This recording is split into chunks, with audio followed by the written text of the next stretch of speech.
Today I am going to be sharing with you the benefits of sea moss, and I'm also going to be sharing with you how to prepare dried sea moss.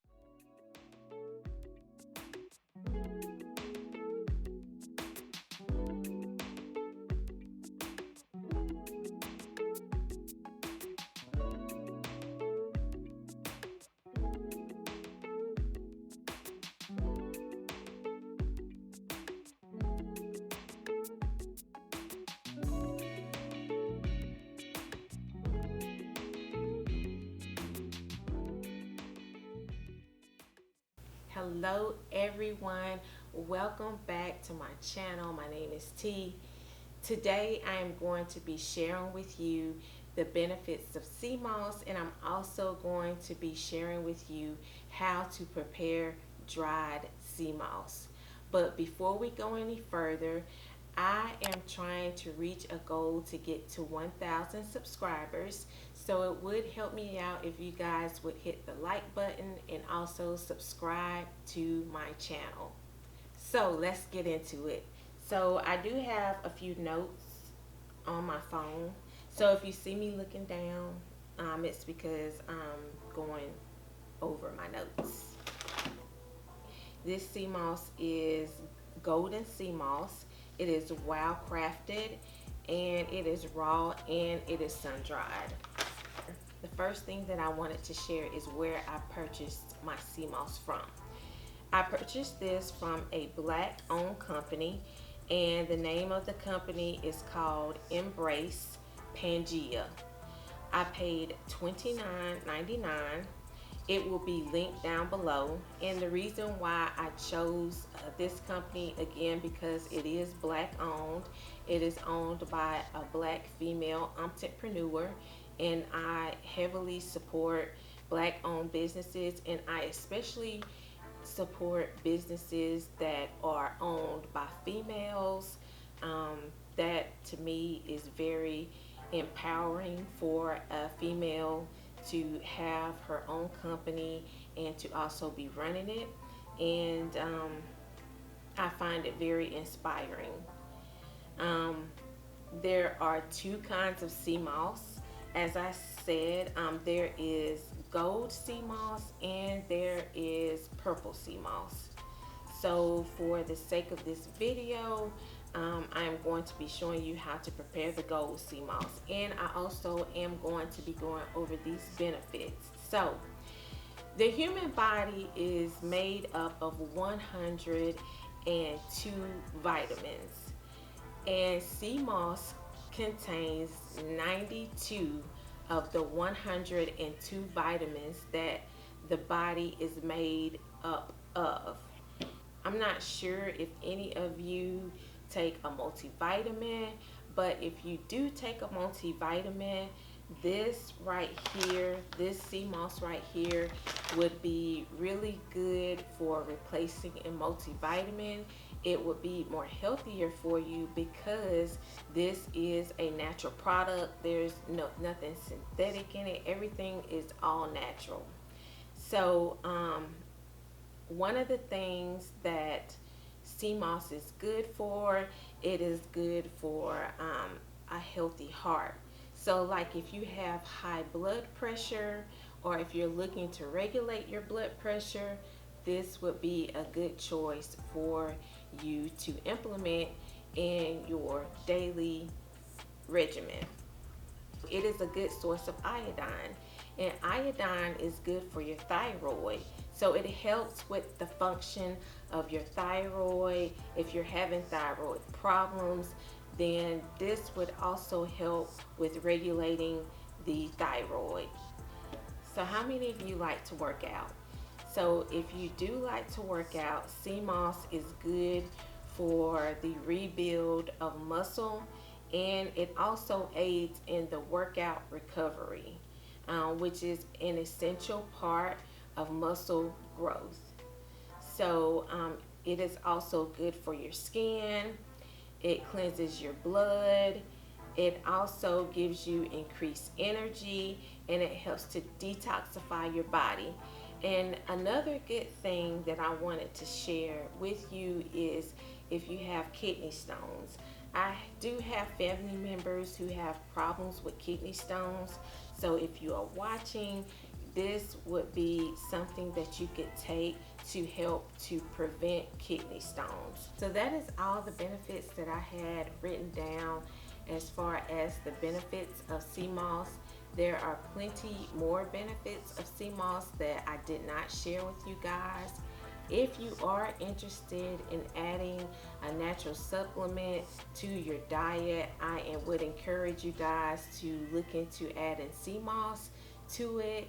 I think it would be a good choice for you. So now we are going to head over to the sink and I am going to show you how to prepare dried sea moss. Okay guys, so we are at the sink and right now I am just opening my sea moss. And when you get your sea moss, the sea moss is going to be hard and dried. So I'm just pulling the sea moss out of the bag, and as you can see, the sea moss is hard.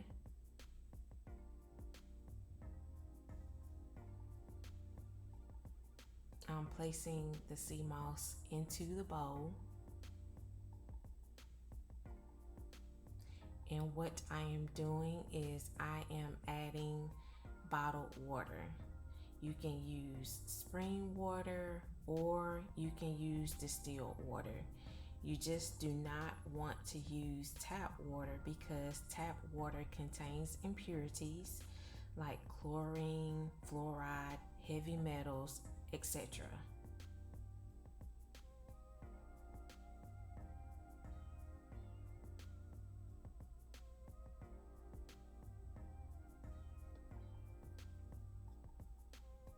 The next thing that I am doing is I am adding 2 limes. So what the lime does is it helps with the taste of the sea moss.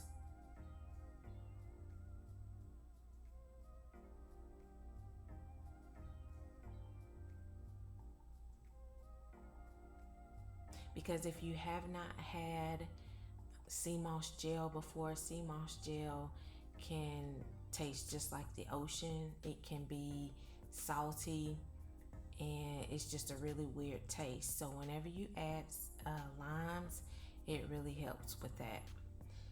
All right, so the next thing that I am doing is I am covering the bowl with saran wrap,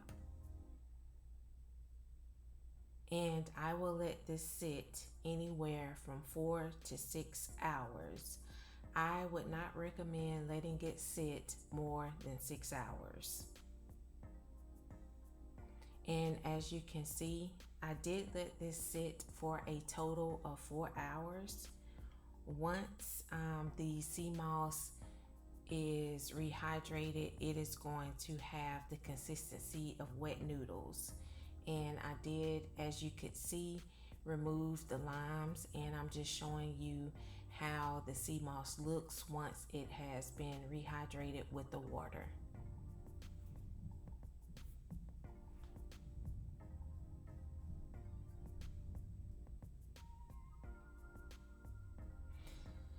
All right, so now it's time for the cleaning process.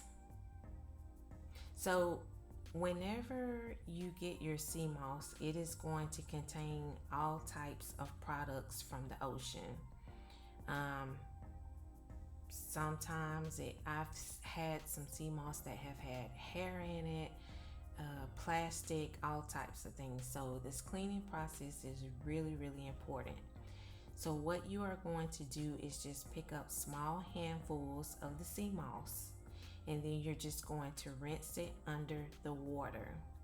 And if you see any particles, you're just going to remove those products and just break it off and discard it.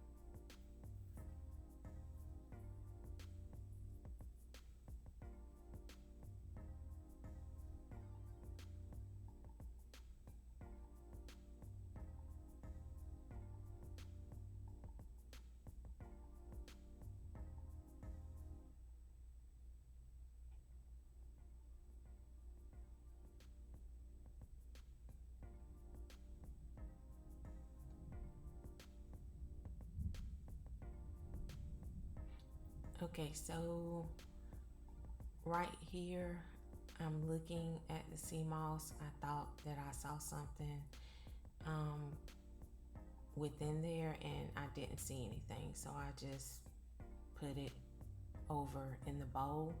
But here we go right here. I'm just pointing and showing you that there's something there. We just want to remove it or rinse it off and get it off of there, and then add the sea moss to the bowl.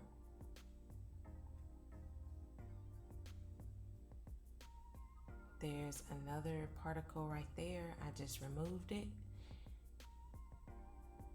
And there's another particle right there. And once it's removed, I just add the sea moss to the bowl. So now I'm done with the cleaning process. The next process is I am going to be adding all of the sea moss to the blender.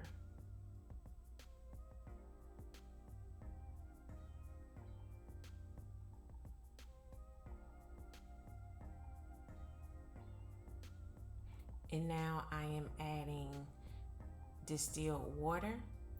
How much water you add is really personal preference.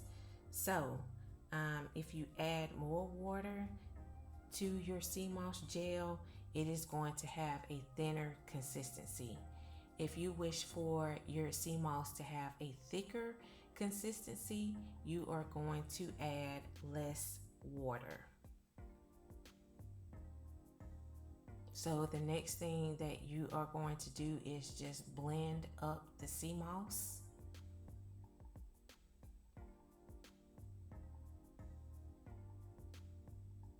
Now I'm just going to check to see if I like the consistency of the sea moss. So I'm just going to use a spoon.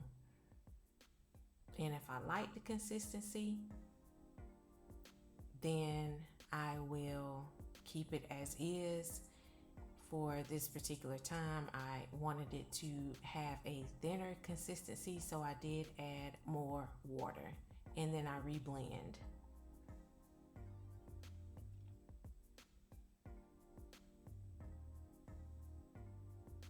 The next part that I'm going to be showing you is how I store my sea moss gel.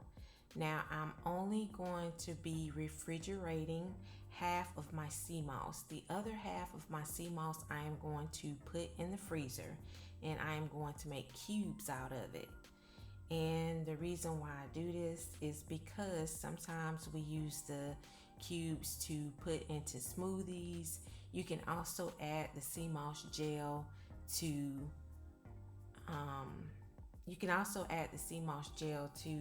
different recipes as well.